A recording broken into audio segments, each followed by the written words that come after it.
Hoy iniciamos la temporada o estación o tiempo del Adviento. Para muchos desconocido esta fiesta. Y lo más triste es que no debiera de serlo, también para muchos presbiterianos, para muchos reformados. El pasaje que acabamos de leer, en el versículo 4, hay una admonición que nosotros, los reformados, debemos tener en consideración. Pablo, como ustedes ven, dirigiéndose a su pueblo de Israel, el cual quiere, como él, tenerlos dentro del pueblo del Señor. Y dice, hablando de ellos, dice que son israelitas, se refiere al pueblo, de los cuales son la adopción, somos hijos adoptivos, somos las ramas silvestres, hemos sido injertados. La gloria, el pacto, nosotros estamos incrustados en ese pacto. La promulgación de la ley, las escrituras, el culto. Entonces también los principios, las normas del culto nos vienen a través de los israelitas. Y esto es precisamente lo que hicieron los primeros cristianos en sus primeros días, tomando los modelos de la raza judía, naturalmente quitando todo aquello que había sido agregado.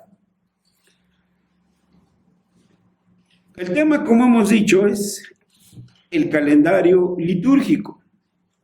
Y tiene una frase, sí, lleva intención, debiera ser de corridito, reformado. Pero si ustedes ven, hay una desinencia ahí separada, re-guión, y luego todavía con, entre comillas, reformado.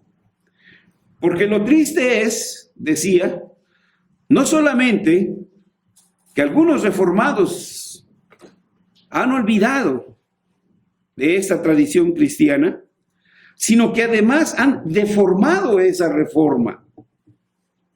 De tal manera que hoy en día, pues sí, escuchamos incluso Adviento, escuchamos encendido de velas, en fin, etcétera, pero ya con agregado un sinfín de simbolismos. La frase calendario litúrgico causa escalofríos en muchos evangélicos, porque para ellos suena como un culto rígido, fundido, excesivamente formal, carente de espontaneidad y de espiritualidad.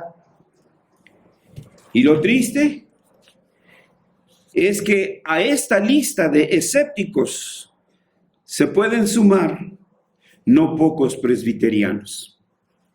Sin embargo, originalmente el término liturgia no tenía esta connotación negativa que hoy se le atribuye. La palabra liturgia proviene de la voz griega leiturgia. Algunos lo leen como leiturgia o leiturgia. La transliteración es leiturgia. Y en sus inicios, esta palabra, leiturgia, significaba cualquier servicio prestado a la colectividad o a una persona. Es decir, que la traducción llana de liturgia era servicio. Recordarán, nuestros abuelos espirituales decían, vamos al servicio, porque esa era una de las traducciones. En el Antiguo Testamento se refirió al ministerio de los sacerdotes o a los actos de adoración realizados por ellos. En el Nuevo Testamento, el sustantivo aparece 6 veces, el verbo 3, y algunos términos correlacionados al vocablo liturgia 6 veces. Es palabra bíblica. En general, la palabra liturgia se refiere a la adoración de la antigua dispensación o a la ayuda material ofrendada a los hermanos. Véase, por ejemplo, Lucas 1:23. Y si alguno lo encuentra y nos puede ayudar y lo lee, por favor, hágalo. Lucas 1:23.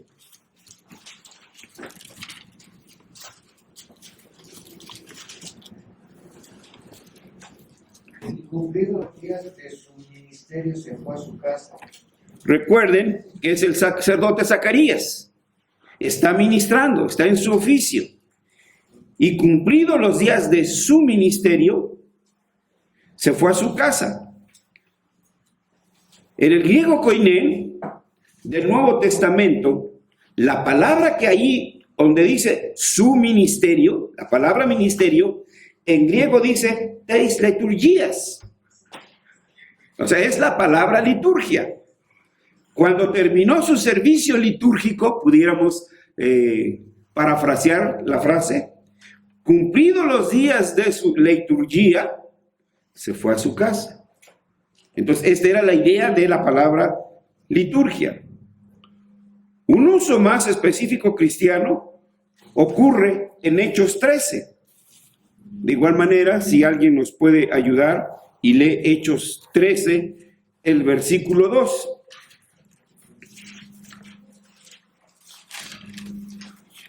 Ministrando estos al Señor y ayudando, dijo el Espíritu Santo, apartadme a Bernabé y a Saulo para la obra a que los he llamado. Gracias. Otra vez, nótese la palabra ministrando. Se refiere a la iglesia de Antioquía. Ministrando estos al Señor, ahí en esa palabra ministrando, la palabra griega que aparece en el Nuevo Testamento es leiturguton, derivado de liturgia. En el periodo de la Iglesia Apostólica, llegó a significar el servicio espiritual prestado a Dios, cuya expresión más noble y más alta era la adoración pública. Leamos Filipenses 2:17. ¿Alguien lo puede leer?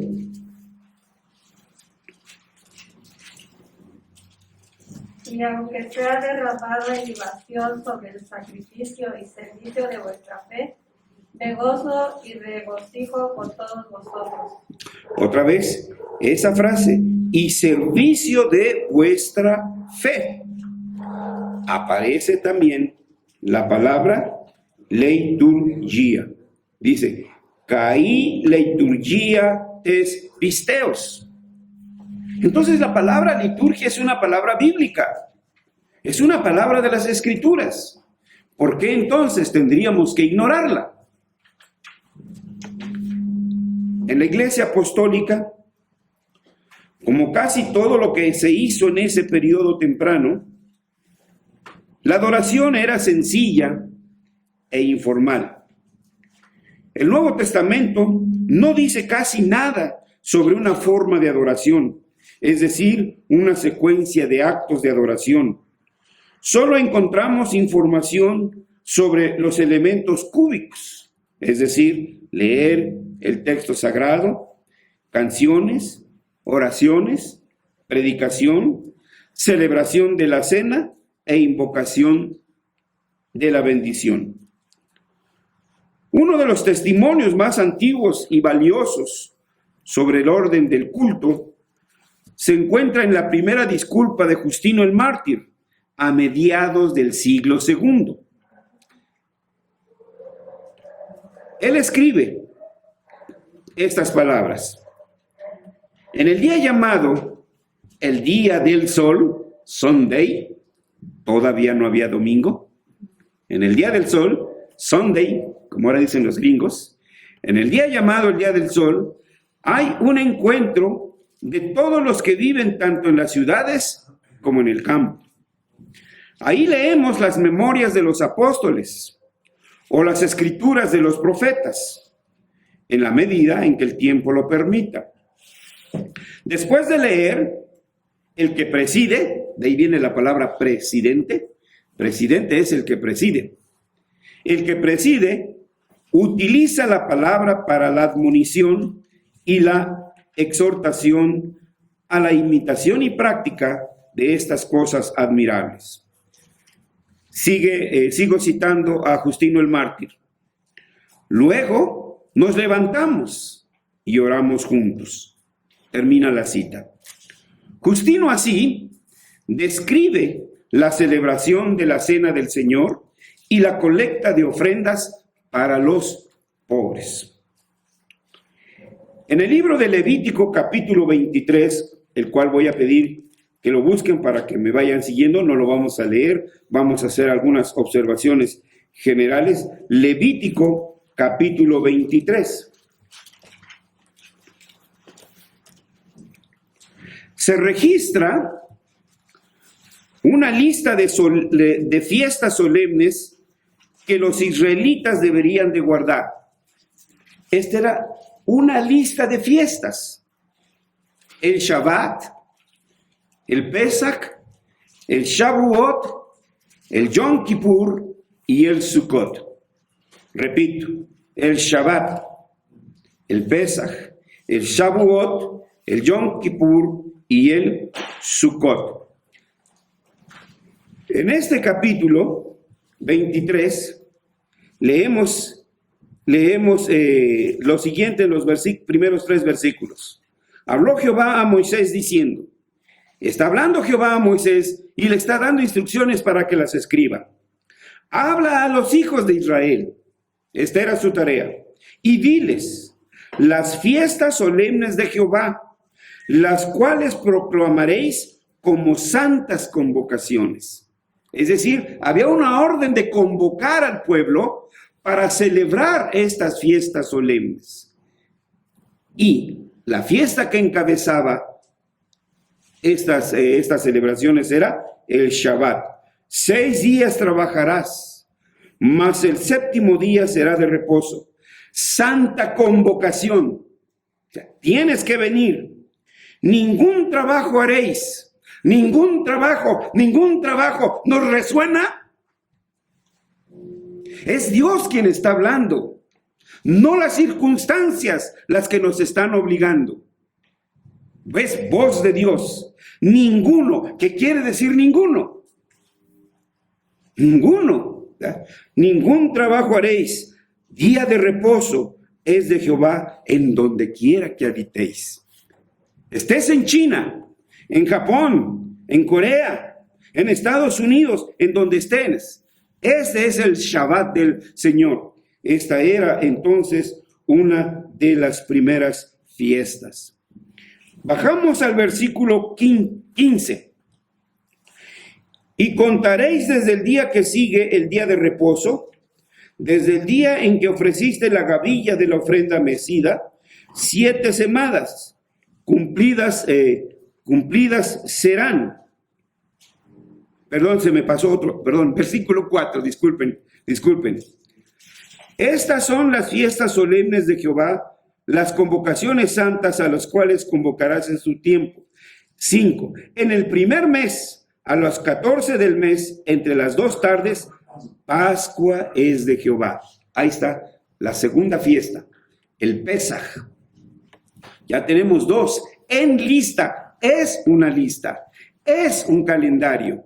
El Shabbat y el Pesaj. Ahora sí, bajamos hasta el versículo 15. Y contaréis desde el día que sigue el día de reposo, desde el día en que ofrecisteis la gavilla de ofrenda mecida, 7 semanas cumplidas serán. Este es el Shavuot la fiesta de las semanas, que más tarde fue conocida como Pentecostés y que hoy también así la llamamos nosotros Pentecostés. Sí, entonces tenemos ahí esta fiesta. Y podríamos ahí sí seguir citando las fiestas que siguen. En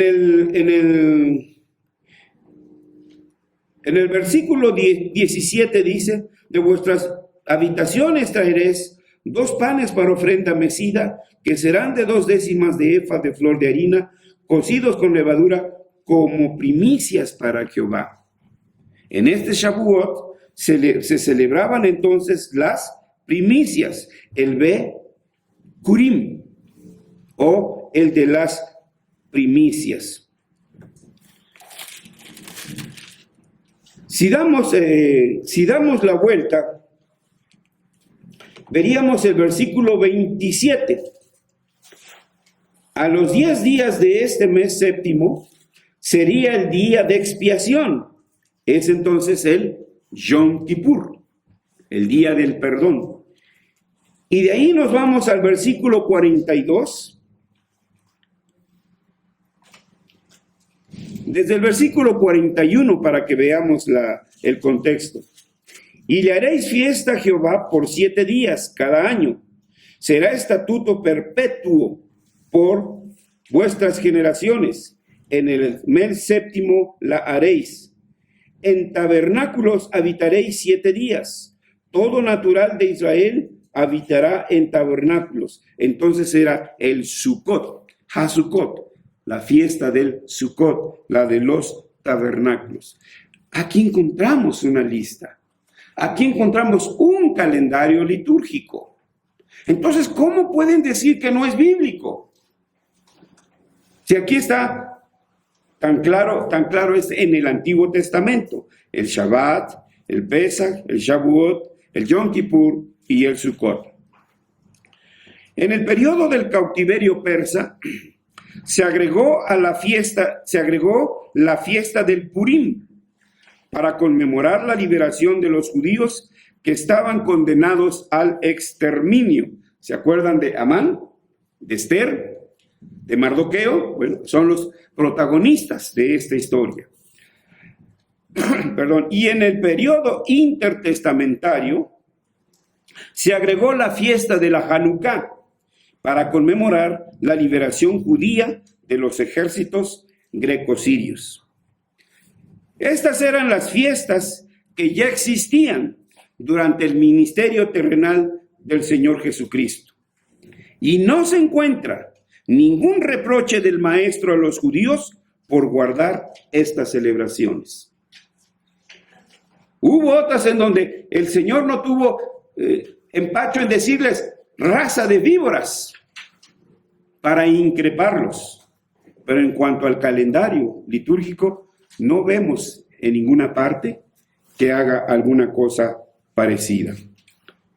El Señor mismo celebraba los Shabbats como era su costumbre, dice Lucas 4:16. ¿Alguien lo puede leer? Lucas 4:16.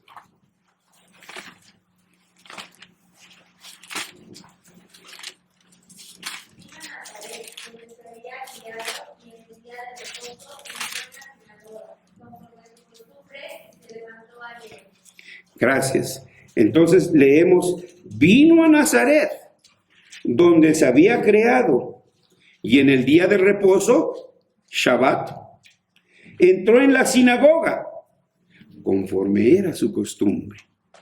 Desde niño, sus padres lo habían educado. Y él entonces continuaba. Asimismo, el maestro mismo celebraba el Pesaj. Lucas 2:41, por ejemplo. Lucas 2:41.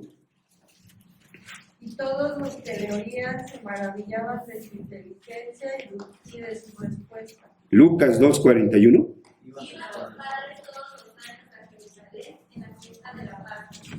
¿Iban dónde? A la fiesta de la Pascua. ¿sí? Y por último, no que sea lo último que haya, pero como muestra para que vean que el calendario litúrgico no es algo que surgió allí de una mente, no sé qué.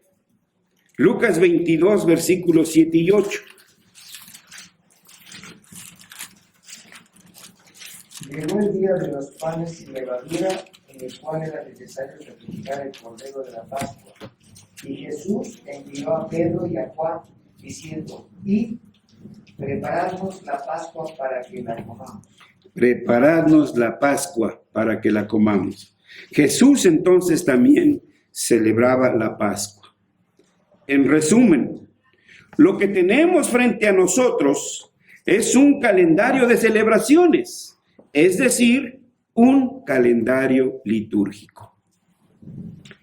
En el periodo de la Iglesia Apostólica, la primera celebración cúltica fue la resurrección del Señor, que era conocida como la Te Kyriake Gemera, el día del Señor, que después latinizado pareció a Domini.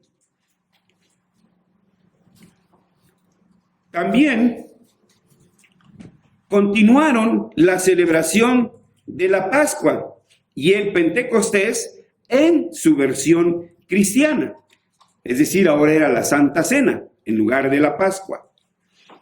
Ahora no era el Shavuot, el ofrecimiento de las primicias, sino ahora celebrando la manifestación del Espíritu Santo dentro de la iglesia del Nuevo Testamento. Durante la época de la iglesia patrística, se inició la celebración de la Epifanía a finales del siglo IV. La Pascua se había dividido en lo que hoy conocemos como Semana Santa, con el jueves y el viernes santo y el domingo de resurrección y la ascensión del Señor. Para el siglo V ya estaban establecidas las festividades del Adviento, Navidad y Cuaresma.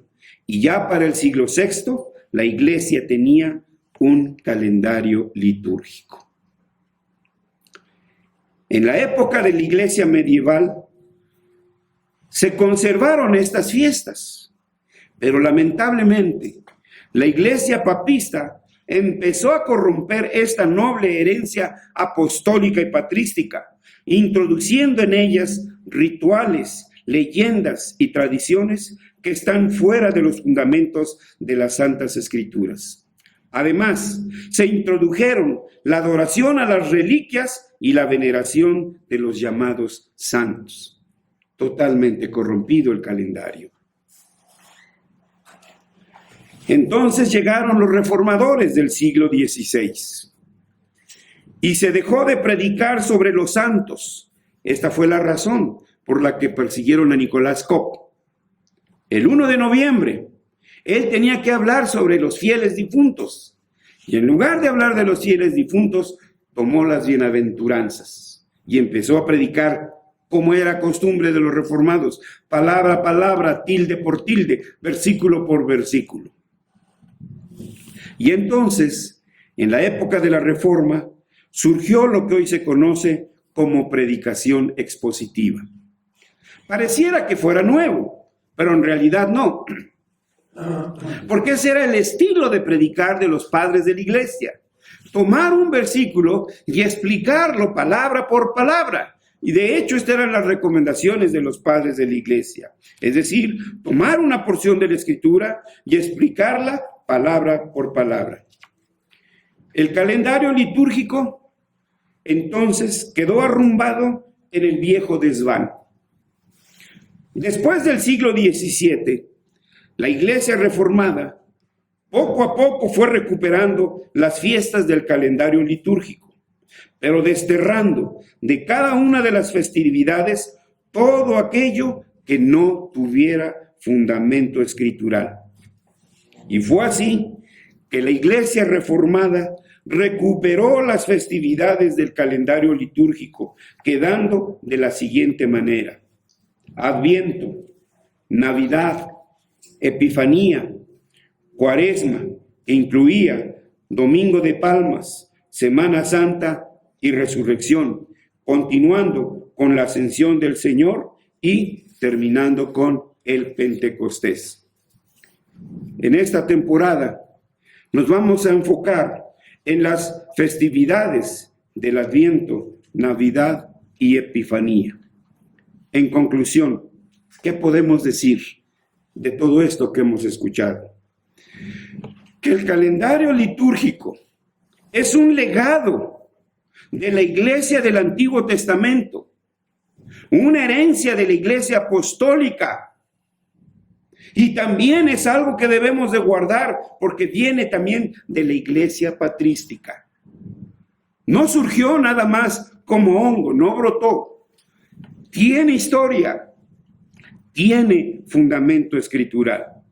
Así que nosotros debemos venerarlo como algo que nos dejaron nuestros abuelos espirituales. En segundo lugar, el calendario litúrgico debemos tener presente que mantiene vivo el recuerdo de la razón de nuestra fe cristocéntrica.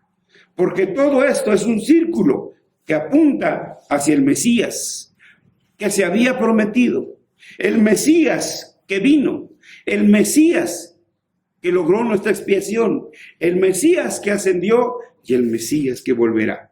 El calendario tiene esa función de estarnos recordando. El Mesías fue anunciado, el Mesías llegó, el Mesías cumplió, el Mesías se fue, el Mesías volverá. Por eso debemos estar siempre con este ciclo. En tercer lugar, el calendario litúrgico nos recuerda las fechas importantes de los temas bíblicos. Es bibliocéntrico si queremos acuñar un término. El calendario litúrgico tiene base escritural. Y en cuarto lugar, las festividades del calendario litúrgico son un memorial y una señal para las nuevas generaciones, para que aprendan nuestros hijos, para que conserven nuestros hijos, para que nuestros hijos las continúen. Algunos de nuestros hermanos aquí en esta iglesia nos ha tocado que algunos de ellos se han marchado, están en la presencia del Señor. Pero ahora estamos nosotros. Ahora nos toca a nosotros continuar. Algunos de nosotros en algún momento también partiremos. Pero si no les dejamos testimonio, si no les dejamos historia, si no les dejamos legado, ¿qué van a hacer? ¿Qué le está instruyendo usted a su hijo, a su hija? ¿Qué mensaje le está dando cuando cualquier motivo es suficiente para abandonar la comunidad del pacto? Así que, hermanos, tenemos entonces aquí un compromiso: mantener esta herencia de la iglesia del antiguo pacto, de la iglesia del Nuevo Testamento, de la iglesia apostólica, de la patrística y de la iglesia reformada. Y que Dios nos ayude a continuar siendo fieles.